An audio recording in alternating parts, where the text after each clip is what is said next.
नमस्कार, आप देख रहे हैं केबीसी न्यूज। मैं हूं आपके साथ नूतन। उत्तराखंड के देहरादून से सनसनीखेज मामला सामने आया है, जहां होटल मैनेजर सहित 7 लोगों पर आत्महत्या के लिए उकसाने का मामला दर्ज किया गया है।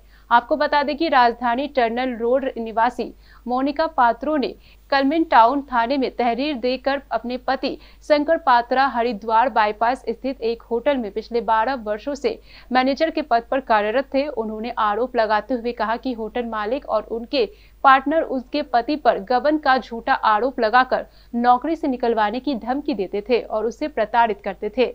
यही ने उसे ब्लैकमेल भी किया जाता था। इसी मानसिक तनाव में आकर उन्होंने 18 मई को सुसाइड कर लिया है, जिसके बाद पुलिस ने मामला दर्ज करते हुए सॉलिटेयर होटल के मालिक समेत 7 लोगों के खिलाफ आत्महत्या के लिए उकसाने का आरोप दर्ज करते हुए सभी की गिरफ्तारी में जुट गए हैं। एक्चुअली वो सॉलिटेयर में एज ए जीएम काम कर रहे थे। बैंक्वेट्स का सारा डिपार्टमेंट उन्हीं के पास था, तो कहानी वहीं से शुरू होती है एक्चुअली। तो वहाँ पर किसी वजह से सारा का सारा बैंक्वेट्स का हिसाब किताब मेरे हस्बैंड के पास ही रहता था। तो पता नहीं वहाँ क्या कहा सुनी हुई, एक दिन उन्होंने बुलाया मुझे और बोला कि ऐसा ऐसा कुछ स्टोरी है, पता नहीं झूठा आरोप लगाया। हस्बैंड डर गए मेरे, खूब मारा पाटी भी की होटल में। मुझे क्योंकि सारी स्टोरी पता नहीं थी, मुझे बिठा दिया गया और बोला इस पे साइन कर दो, हमने इंडियन से फ़ोन कर दिया है। और I don't know what was the exact picture. तो उसके बाद जो है वहीं पर मोनू गुप्ता, अक्षत बंसल, ऋषि बंसल, ये सब स्टोरी वहाँ से शुरू हुई। घर आए तो उन्होंने कहा कि अभी देखते हैं क्या करा जाएगा इस मामले में। अक्षत बंसल इन बिटवीन आके पैसों के लिए बार बार करता रहा, बार बार पैसे देने के लिए बार बार करता रहा। पैसे पूरे करने के लिए ये मार्केट से भी पैसे उठाने लग गए, जिनको इन्हीं लोगों ने करवाया था कि शंकर पैसे दें, शंकर उन्हीं को पैसे दें। कभी बीच में चेक दिए, कभी कुछ दिए। पुलिस वाले भी आके बीच बीच में कॉल करते थे हस्बैंड को। बहुत परेशान रहने लग गए थे। 4 साल किसी तरीके से एग्जिस्ट कर रहे थे, लेकिन जहाँ भी जाते थे इनको निकलवा देते थे। वो 3 महीने से ऊपर काम ही नहीं करने दे रहे थे। फाइनली 17 को मेरे साथ बैठे, बहुत परेशान थे शाम को, और उन्होंने मुझे बोला कि मैं अब इतना परेशान हो गया हूँ कि मेरे को कोई ऑल्टरनेट मोना दिख नहीं रहा, या तो आई विल कमिट सुसाइड और I will either move out from this place. तो किसी तरीके से समझाया कि नहीं, शंकर मिला, ऐसे करके था। तो जो उन्होंने मुझे ये बोला कि मेरे को अननेसेसरी जो है फोर्स किया जा रहा है, और फिर क्योंकि कोई ऑल्टरनेट नहीं था, उन्होंने एकदम से, मिस्टर बंसल ने बोला कि कैसे पैसे दोगे, काफ़ी डराया धमकाया। तो उन्होंने कहा, एकदम से मैंने बोला कि सर हमारी 2 प्रॉपर्टीज़ हैं, तो आप जो है हम आपको उसके अगेंस्ट दे देते हैं, लेकिन फ़िलहाल आप हमें जाने दीजिए, अगर पैसे आपके देने होंगे तो हम आपको देंगे। He said fine, he said okay, हम आपको टाइम देंगे। लेकिन रोज़ फ़ोन पे फ़ोन, जो अमाउंट उन्होंने उस दिन कंफर्म किया था, अगले दिन और अमाउंट चेंज कर दिया, फिर अमाउंट चेंज कर दिया, और अमाउंट बार बार उनका चेंज ही हो रहा था।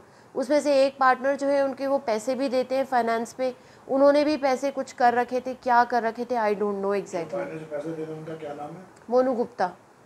बेसिकली अक्षत बंसल बीच में घर भी आए, कभी 2 बार आके रात को पी पा के अंदर कभी नहीं आए घर के, लेकिन घर के बाहर उन्होंने गाड़ी लगाई, शंकर से मिले भी। एक बार आए, हम घर नहीं थे, तो उनको लगातार फ़ोन करते रहे, हम घर नहीं थे। जिस दिन ये वारदात हुई उससे भी पहले उनको कहाँ बुलाया था उन्होंने? नहीं, ये वारदात से पहले की स्टोरी है, जब सॉलिटेयर छोड़ा था। तो आपने पुलिस कार्रवाई नहीं करी अभी तक? नहीं, हस्बैंड बात कर रहे थे तो मैंने चलो ठीक है, ही इज़ टॉकिंग, क्योंकि मेरे को कुछ पता ही नहीं है एग्जैक्टली व्हाट इट इज़। फिर बीच में मेरे को ऋषि बंसल ने बुलाया भी, उन्होंने मुझे घर पे बुलाया और बोलने लगे ऐसे कैसे, being a wife you don't know anything. मैंने sir I seriously don't know anything, जब कोई बताएगा तभी तो आई विल नो, क्योंकि half of the time he is in the hotel, पूरे टाइम तो वो होटल में ही है, सब कुछ जो कर रहे हैं, घर में आ रहे हैं, हार्डली ब्रेकफास्ट करा निकल गए, उसमें कितनी देर में किसी से बात करूँगी या पता चलेगा। कितने दिन से फिर सर डिप्रेशन में, मतलब क्या लगा? डिप्रेशन फिर से 4 ईयर्स से तो वो बिल्कुल स्टेबल होने की कोशिश ही कर रहे थे, लेकिन जहाँ भी जा रहे थे उनको किसी न किसी बहाने निकलवा दिया जाता था, यही लोग फ़ोन करते थे। अच्छा, मौत से पहले किस किस के फ़ोन आ रहे थे? सर इनके जितने भी फाइनेंसर, एक सुनील तलवार है, वो घर आया अपनी वाइफ को लेके एक दिन सुबह सुबह अराउंड 7 o'clock, काफ़ी यहाँ पर बदतमीज़ी बाहर से ही गेट से शुरू कर दी, and then he came home. और फिर उसके बाद काफ़ी बोला, मैंने एक मुझे चीज़ बताएं, आप मुझे जो बता रहे हैं पैसों के लिए, पैसे मैंने तो नहीं लिए हैं आपसे, मेरे हस्बैंड ने लिए हैं पैसे, आप उनको बोलिए। और अगर राइटफुली आप देखें, उनके पास जॉब नहीं है, कुछ नहीं है, आपने अगर इतना पैसा दे दिया है तो on what basis have you given money to him, जो आप इस तरीके से आके क्लेम कर रहे हैं उसके लिए।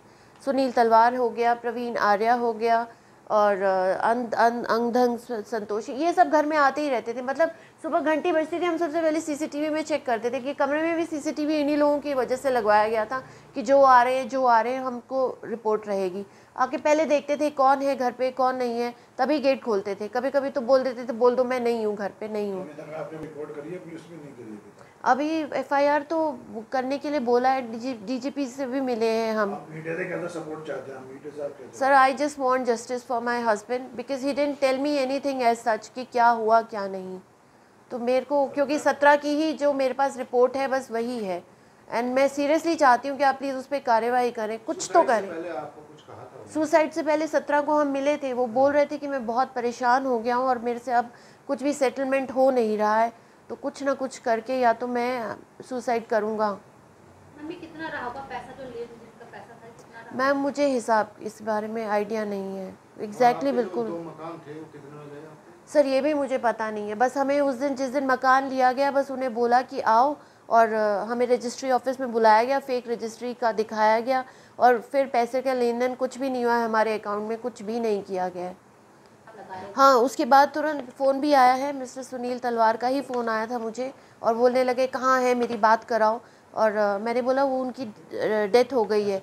तो कहते हैं कि कैसे हो सकता है, उन्होंने तो मुझे कहा कि मैं आज आ रहा हूँ। मैंने तो कि मैं आपको उनकी फ़ोटो भेजूँ क्या, तब उसने जाके फ़ोन रखा। केबीसी न्यूज़ के लिए देहरादून से बॉबी मल्लिक की रिपोर्ट।